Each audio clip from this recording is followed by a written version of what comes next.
Hi, I'm Catherine Gray, founder of She Angel Investors and co-founder of the She Angels Foundation.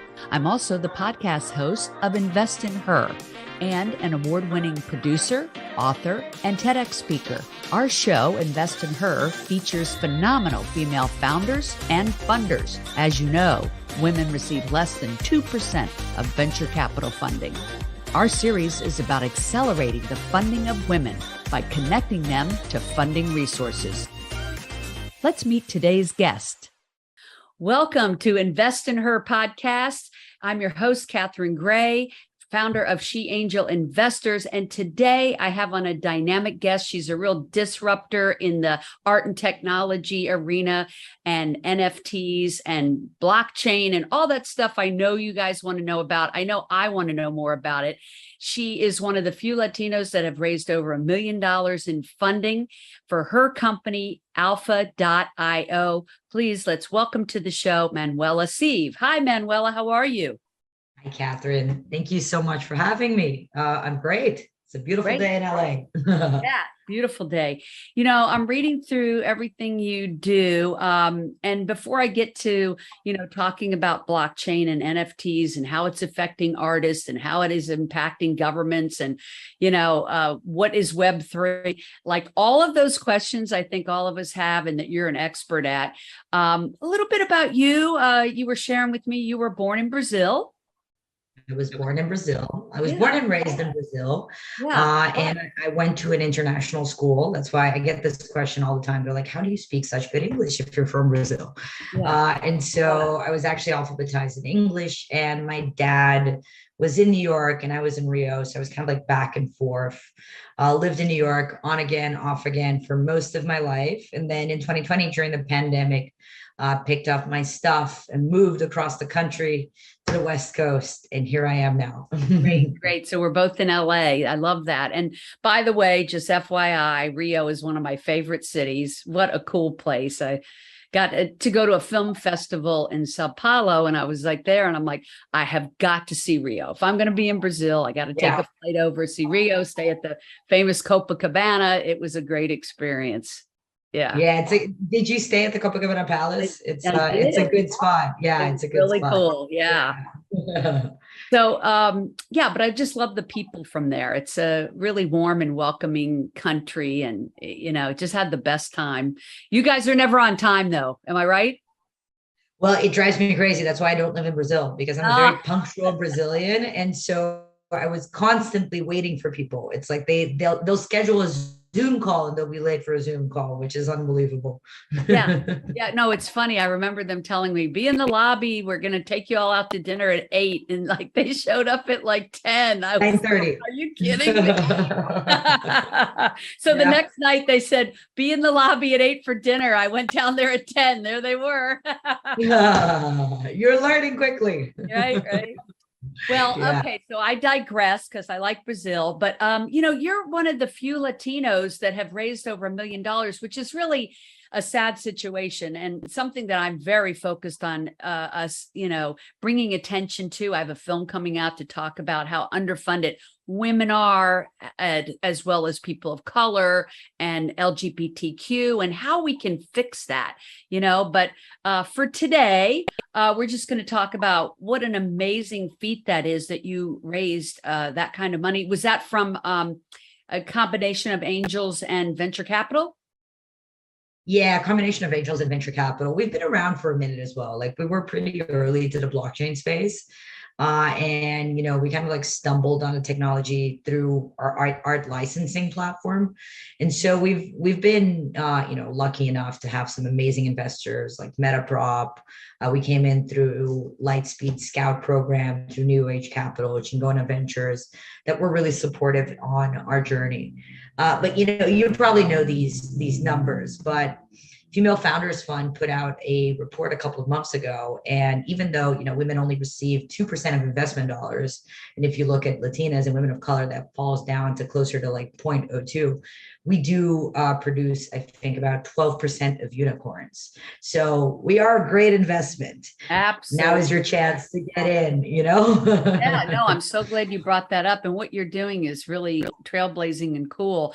And, like many women like yourself that are super, brainiac and successful, you're doing so many things. I want to focus on a couple of them. So one is the art and technology, because what you're doing is revolutionizing what happens for investors. And I was just watching you on a panel. I mean, did I say investors? I meant to say for artists. Revolutionizing what you're doing for artists. And one of the things I saw you talk about on a panel was that often an artist will sell their painting for, like, let's say when they're not very famous, $500. And then when it's sold later, years later, when they're famous for like $5 million, they get no percentage of that. And that your art and technology is really addressing that issue. And that is really cool, that every time it's sold, they get a percentage. So this is revolutionary. Yeah, and it's not just for art. Every use case that we take on, we ask ourselves if it solves three problems: authenticity, resale, which you've just brought up, and community building. And that's what the blockchain is here for, right? So what we were just talking about is the resale royalty, which historically has never existed, not just in art, but in most of the creative industry, which means that you're building a huge bucket of wealth for a group of individuals that have historically not been a part of the secondary market, which is way bigger than the primary market. And so, what the insertion of these resale royalties means is that this is the best time in history to actually be a creator, a content creator, a movie producer, a musician, because you maintain ownership of your, material, whatever that is, regardless of where it ends up in the world. You're always compensated when it switches hands, because we can build that into the smart contract. And it doesn't have to be an astronomical fee. It could be 2%, it could be 3%, it could be 5%. It's something that, it's lower than sales tax, but it's going back to the creator. So it's such an important movement for the industry to accept that, authenticity and resale are now going to be computed through blockchain, and more specifically through NFTs, that are still strongly associated to kind of like these digital versions of artwork, but that's really not the case. And an NFT can be associated to anything: real, digital, a physical asset, a house, etc. It's just basically a digital receipt that sets the rules of engagement of that community and of that creator. Yeah, I think that's what people are having a hard time grasping, because it's a revolutionary time that things are changing. And so, yeah, people don't get what the NFT means. And then, like you said, it's so much bigger than people even think. It's not just digital art, like you're saying. And I know, even so, you also, not to digress from the art, but you work with governments too, with this blockchain, to help them implement it into state and federal government. You've been working closely with Gavin Newsom, I know. What does that look like? Because what you said on your description is that you all are to smart contracts what Shopify is to e-commerce. What does that mean? So we're an enterprise SaaS solution. So like Shopify or Salesforce. Salesforce is a great. Tell people what that means. SaaS is software as a service. So we provide software that enables old school industries to enter the Web3 space and to benefit from the efficiencies that can be gained through blockchain. So once again, I just say to enter, wait, I want to stop you because I want people to understand. Did you say to enter the Web3? Did you say 3? Yeah, Web3. Let's take a step backwards then. Yeah. So Web2 was the internet, right? And there's a very interesting quote by Mark Andreessen in the 1990s about why the internet grew to the magnitude that it grew. It was the highest growing technology in the history, I think, of technology, and it's basically because people just want to belong. They want to be part of something that is bigger than themselves. And that is exactly what Netscape did. It unlocks the potential for people to connect, regardless of systems that they were using, computers that they were using, if they were in their office email or if they were, in their personal email. It created a tool for everybody to meet somewhere digitally and to be a part of something bigger than themselves. And what Web3 is it's a new flow of information. It's more of a back end revolution than it is a front end revolution. There's a lot of people that are not even going to realize that they're entering the blockchain space, but there will be a lot of efficiency gained in the processes that we're implementing on the back end. So a great example is healthcare, right?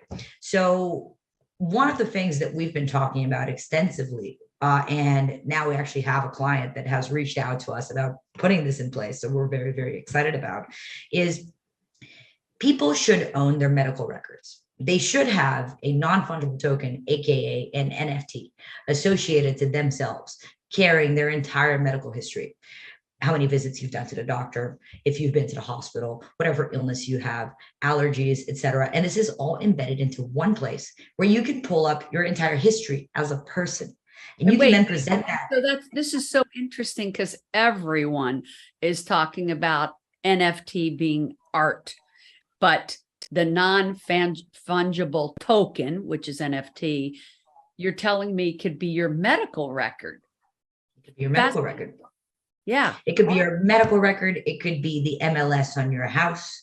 It could be the insurance in your car. It could be anything. That's the whole point. What we need to understand is non-fungible tokens can relate to anything, and they will relate to everything in the next 5 to 10 years.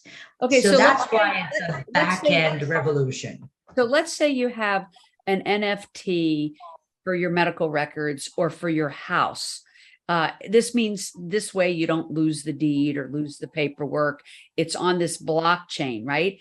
How safe is that? Could somebody hack that blockchain, or is the idea of the blockchain that it's so safe and protective?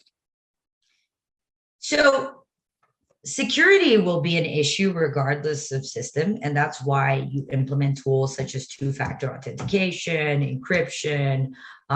Public blockchains are really, really safe, unless you have the hash address of where that transaction lives, which would be really hard to get unless you were to like hack someone's wallet and take their keys, etc.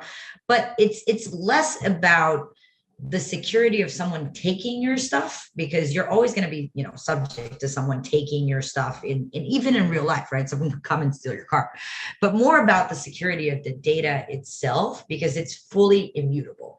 What is blockchain? Why is it called blockchain? Let's go even backwards, right? They're blocks of information that are connected via chains, which means that every action is recorded on that same ledger, versus a database where you throw everything into that database and you could delete different areas of that database, right? So you'd lose the record. The whole point of blockchain and why it is useful for asset ownership is it can hold the entire asset history in one place. So you can pull up the provenance of that asset with one click. And not to be morbid, but I would assume that then when people pass away, this is going to make life easier for whoever is taking care of them. They go into that blockchain and they find everything there: titles, medical records, mortgages, car loans, everything, instead of going, oh my God, where are these things stored, right? For sure. And that's kind of like the idea of where we're going with Alpha. Our system is really, really easy to use. It feels just like a regular website. You can easily log in by two-factor authentication and a magic link. There's no need for a crypto wallet. You've probably heard of crypto wallets with those crazy passcode phrases, and then you forget the passcode phrase and you can't access that anymore. We feel like that is not enough for the 99% to step into blockchain. For the 99% to step into blockchain, you need to use a system that you're familiar with. You need to use your email. You need to use your phone number. You use things that are linked back to your person. And, on your wallet, you'll be able to keep all of your stuff. So as I said, the deed to your house is in an NFT. The insurance of your car is in an NFT. Your health insurance personally is in an NFT. All of the things that you own. So if another use case that we're working through is with a luxury brand. So usually when you go, for example, to Chanel to buy a bag, it comes with a little card inside it, which is the warranty and the certificate of authenticity of it, right? And everybody loses those little cards because they're impossible to keep. That's the whole point. So what we can do is connect straight into the brand POS system. And the POS is just the point of sale. So you go into a store to buy something and they have a credit card machine that is connected to that POS, right? And we can pull the serial number of the item, the color of the item, the name of the client, whatever unique identifiers the brand wants to have, that, and mint an NFT that is then associated to that client and will then live in their wallet. So now all of your stuff is safely kept in one place, and you can very simply transfer ownership. So your medical records would be in that wallet. Your house mortgage would be in that wallet. Your car loan would be everything would be in that wallet. How is someone like me going to set up that one blockchain that's in my wallet that has everything in it? Like, has that already started? How would I do that? Is it something of the future? Like, fill us in. Yeah, it's absolutely already started. We're working on two really big projects now. One of them is for it's a couple of NBA teams. So we're starting with the Bucks. It's launching at the beginning of the season. And for sports fans everywhere, we're already going to be able to organize commemorative tickets, signed items that you may have bought in the past. So balls, jerseys, etc. Unlock really cool in real life experiences that are offered in now in terms of loyalty tiers. So let's say you're in stadium, you collect the commemorative ticket just by scanning a QR code in the stadium. That goes into your wallet and you actually get the golden ticket. And so within stadium, we can airdrop you floor seats, and you're moved from your seat, wherever that is, into your new floor seats, or you can come and, enjoy the lounge that we've built for NFT holders. So what blockchain is doing is unlocking the power of community and unlocking these connections that can be made in this hybrid model between the physical and digital world, which is where we see a lot of the value coming down the line. We're still going to be living in the real world. The metaverse is great, but we still need to eat food. We still need to see other people. We still need to wear real clothes. And what blockchain can do is organize these interactions between physical and digital at efficiency, at a ton of wealth for content creators, even for the actual athletes in the sports fans. We can build in resale royalties for their autographs down the line. And so just create a way more equitable future where people are actually compensated for the things that they've created historically. And so if I went to alpha.io, your company, would I be able to set this up for myself as an individual at this moment? Of course. We have an off-the-shelf platform, alpha.io, where you can just come in and start minting your own NFTs by a click of a button. You don't need to know anything about technology. All you need to know is how to upload an image and fill out a form, and you're ready to go. Or if you're a company and you're looking to put together a white labeled solution, which is the bulk of our business, you can reach out to us for a demo, and we'll build you a system just like ours that you can operate on any public blockchain, and make it real easy for your own customer data, database to be united under your own tokens. Now, give me an example of that. Like, I'm a company that is like what? A retail? Like, could it be retail clothes? Yeah, it could be retail clothes. It could be sports teams. It could be a medical provider. It could be real estate developer. The sky really is the limit. Okay, so what would a person that owns a clothing, because I have somebody in mind, what would a person that owns a clothing company do? They'd come set up, and what would this service be that they're getting on Alpha.io? They're setting up what? Because you said white label. What does that mean? So going back to the Chanel example, right? What we'll do is we'll build them a platform where their clients can log in and see all of the NFTs of the items that they've purchased. So they have these warranty cards basically in digital form, all organized in one place. Then the brand itself can offer exclusive experiences for clients that maybe have 2 bags or 3 bags, then they get granted access to, a special environment that they've built in real life. So it could be a clubhouse, or they get offered exclusive pre-launches of future bags that are, made to order for those clients. It's really up to the brand what they want to do with that information, but we're able to create these collectives for them, and we're able to solve for the client so that they can now keep their stuff safely in one place. Right. Okay. So a clothing company could come in and set it up, make a community out of their customers, and be able to tell their customers, hey, we have this new item coming out, or we have this big event you can attend, things like that. Exactly. Yeah. Okay.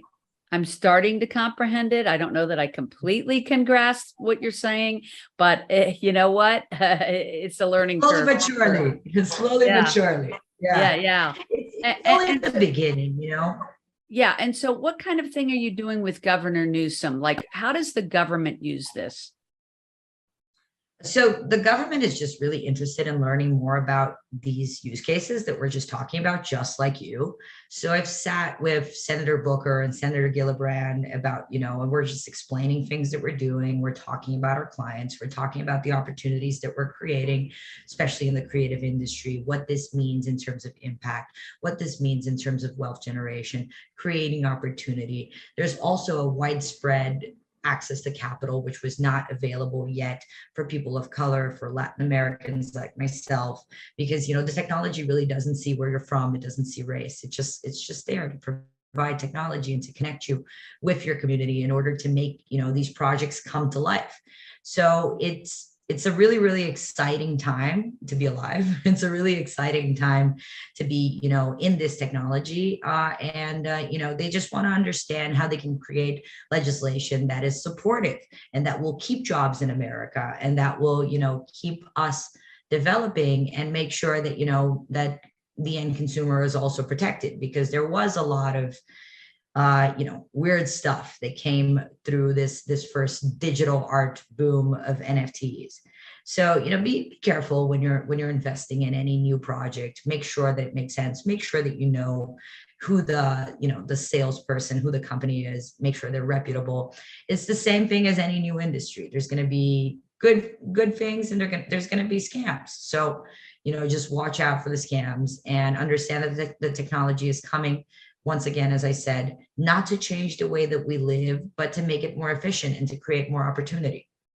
Yeah, I love what you're saying, and to help us understand that this is a back end thing, and that people have been misled to think that NFTs are only having to do with digital art.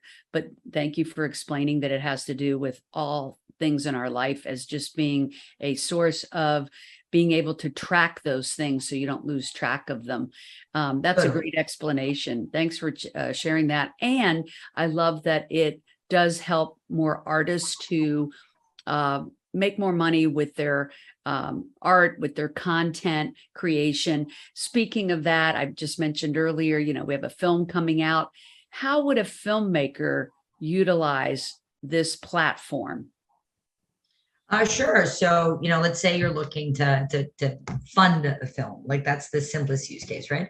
You could pair with a visual artist, create a poster as like the physical token for the film, add a bunch of utility to it. So let's say that the people that buy that poster that has an NFT attached to it, they get granted an exclusive premiere. They get a share of future ticket sales. You set kind of like the rules of engagement between you and your supporters, and that poster represents kind of like your contract, right?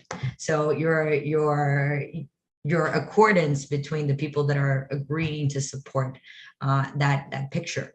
And as the picture goes up in value, as it gains more notoriety, the poster itself also goes up in value because it has all of those neat utility features attached to it. And, you can go off and make your movie and produce it even before, having to shoot a sizzle. Well, so let's say you're rolling out a fundraising campaign through one of these entities, whether it's GoFundMe or Kickstarter or We Did It or something like that. Could you put that NFT as one of the selections. Like you can order this poster and for a certain amount of money, and you get the actual hard copy of it. Yeah, sure. You could do that. So how would we use your technology to do that? Just 1 second. The point of a GoFundMe is people are just giving you money, right? And they're getting nothing in return. The whole point of using an NFT is they're getting something in return. There's tradable value. They're an investor. Like in a Kickstarter, they might say, well, you get 2 tickets or you get to be on the set or whatever, Yeah, that's tangible. That's intangible, right? It'll disappear once that's done. The whole point of the NFT, it's somehow associated to the physical, to the movie itself. And so it has intangible value. It'll live forever. And so it'll always have trading value. It'll build value, if you add enough utility to the project and to the roadmap. Right. And is that a digital piece of art or a tangible piece of art, or it could be both? It could be both. It could be both. Okay. Client's choice. It's client's choice. Yeah. Well, thanks. Every time we have this conversation, I feel like I learn a little bit more. What's your game plan now? Are you still raising funds? Yeah, we just opened up a small round. Like now during LA Tech Week, we were selected to be in the demo day. So we took some advantage of that. We're raising a small safe and should be done in the next month or so, hopefully. And we got some incredible people on board, and we just need to hire a lot of people. We're the amount of use cases that we are offered on a daily basis, it's gone from a company that had to do biz dev from a company that is just, we're over flooded with inbound. So we need more people ASAP. Yeah, no, totally. You are right place, right time. No doubt about it. And just a wealth of information about it. Can't wait to see where you go, but I know it's going to skyrocket, and can't wait to actually learn more about it. Thanks for sharing all this information, letting us pick your amazing mind about it. Alpha.io, and how would they reach you? Alpha with 2 A's. So alpha.a.io. Yeah. Alpha with 2 A's.io. And Manuela Seve, you spell it S-E-V-E, Manuela S-E-V-E, on LinkedIn for those that aren't watching the video, but just listening on Apple or Spotify. They can find you on LinkedIn, and Alpha, are you on, I take it, Instagram, Twitter, and whatnot? Yeah, we're on all the things. So on Instagram, it's alpha.aio. Or my personal Instagram is Manu Seve. We post a lot of short form content, masterclasses around blockchain, around real use cases. So, just if you're interested in learning more about the industry, if you're interested in kind of like chatting about, different use cases for your own business, how we can bring you into the Web3 space, please reach out. And on Twitter, Mother of Alpha. So that's my personal. Love it. And I'm just going to reiterate again, it is ALPHAA. So 2 A's on the Alpha and the .io. Great. I would love people to reach out, learn more, maybe invest. That's always a plus. And just really appreciate you sharing this. It's amazing what you're doing. Can't wait to see where it goes. And hope I'm able to learn this more, because it's fascinating and I know it's here to stay. And very cool. Thanks so much, Manuela. Thanks for being here. Thank you for having me. And, feel free to reach out at any point. Think of us as a resource. Great. Please look up Manuela Seve at, that's S-E-V-E, at LinkedIn. Of course, you can find me there as well, Catherine Gray, and look for us at She Angel Investors as well. Everybody make it a great week. Remember to invest in her. Take care. Remember, if you're looking to launch a business or grow your business, check out our e-course, 6 Ways to Fund Your Business, available at sheangelinvestors.com.